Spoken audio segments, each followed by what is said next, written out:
अस्सलामुअलैकुम वरहमतुल्लाहि वबरकातुहू। दोस्तों, आज सुबह सुबह मैंने सबसे पहले अपना वोट, अपनी फैमिली का वोट करवा लिया हूं, अल्हम्दुलिल्लाह। ये वीडियो बनाने का मकसद सिर्फ और सिर्फ ये है कि वोट आपका अधिकार है, आपका हक है और आप अपने देश के हित के लिए, देश के विकास के लिए अपने वोट का सही इस्तेमाल कीजिए, गफलत न बरतिए।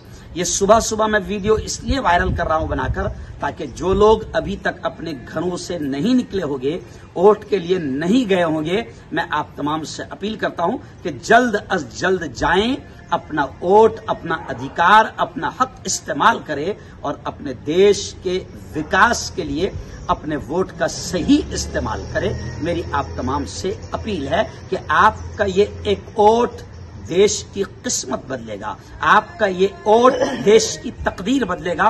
वोट का इस्तेमाल जरूर कीजिए।